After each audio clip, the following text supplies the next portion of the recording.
Welcome back. We can all agree that social connections are important for our health, but how do we know we're making the right social connections, the social connections that will have an important and healthy benefit on us? And how do we get rid of those that are not good for us? Pete. Well, anybody who's going to fill you up with energy is a positive experience. You certainly want to hang on to those people. But I know we were briefly talking about digital technology and social media. You know, what the research shows is somewhere between 3 and 5 friends is really the number we should all be kind of focusing on. If I can get 3 to 5 close friends who will always be there for me, that can really create that supportive network that you know can get you through the ups and downs. And oftentimes we're comparing to the 1,000 friends on social media that other people have, and that may be leading to some of that sense of loneliness or disconnection that we might be feeling. Are people easily fooled that they're Facebook friends or Instagram friends are actually their friends? Well, I think the effect of social media on our mental health and on loneliness sort of differs, I think, in how we choose to use the social media and by demographics. So in some of the research we've done, studies have shown that social media use can increase the risk of loneliness in younger adults who are using, platforms like Instagram and Facebook to sort of see what everyone else is doing and feeling bad about their lives.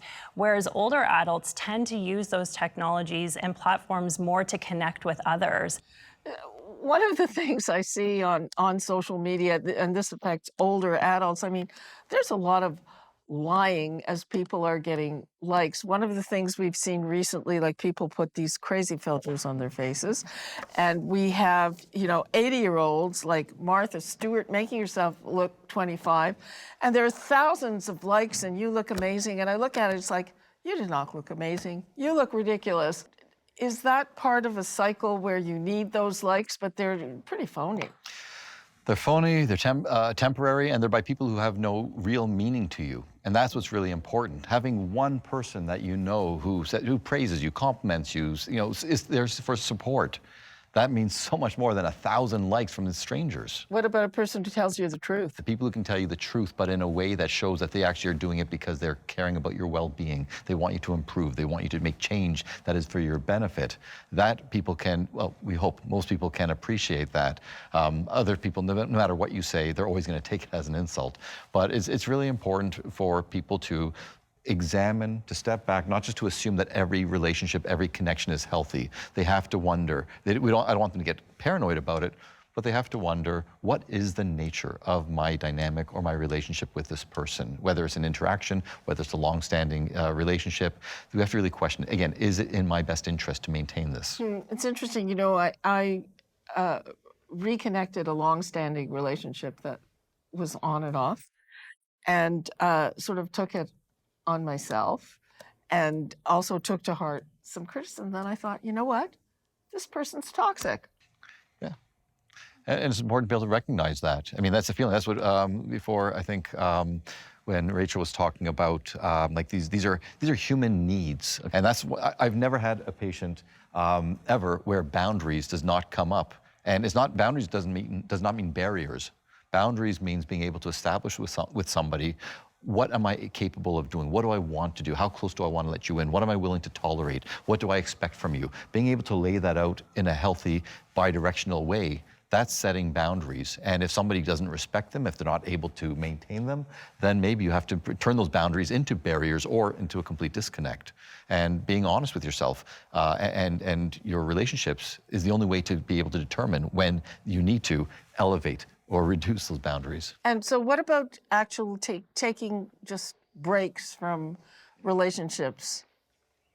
Well, I don't think there's anything wrong with taking breaks from relationships, but I think it's always about judging. Loneliness really is a separation between the relationships that you want and the relationships you have. It's subjective. So every day you can make an assessment of how connected do you feel today, how great sense of belonging do you have, and I think that's how you have to look at it. You can take a break if you feel overwhelmed by people, but then when you feel that sense of disconnection, you know what to do. Call a friend, talk to a neighbor, maybe talk to a stranger, go hang out at a coffee shop. So many ways that we can approach it, but oftentimes we don't think about all those options that are there for us.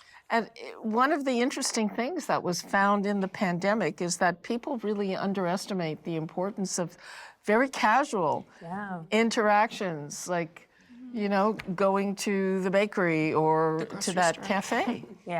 Yeah, I know. I found that really interesting too. They call them loose social ties are really important to us. And I think it speaks to, you know, our societies, we need to be connected. And they also, societies need to be designed in ways that facilitate connection. So, you know, addressing loneliness isn't just, you know, on the individual to go make new friends or join clubs or, you know, especially for introverted people, that can be a really hard ask. It's creating communities where, you know, we bump into people naturally, where there's opportunities to sit down on a park bench and have someone join you and you strike up a conversation. All of those things are really important.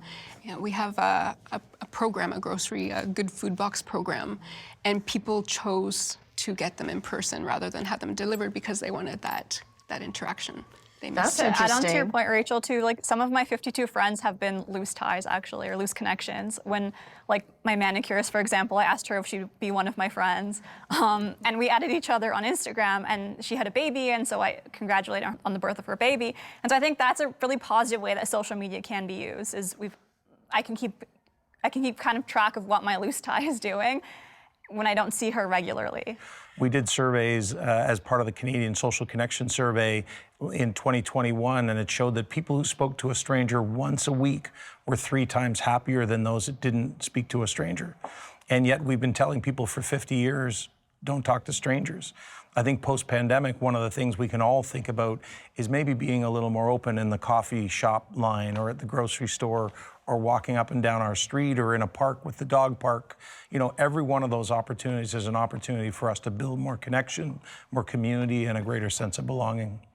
We'll be right back with more of the Zoomer.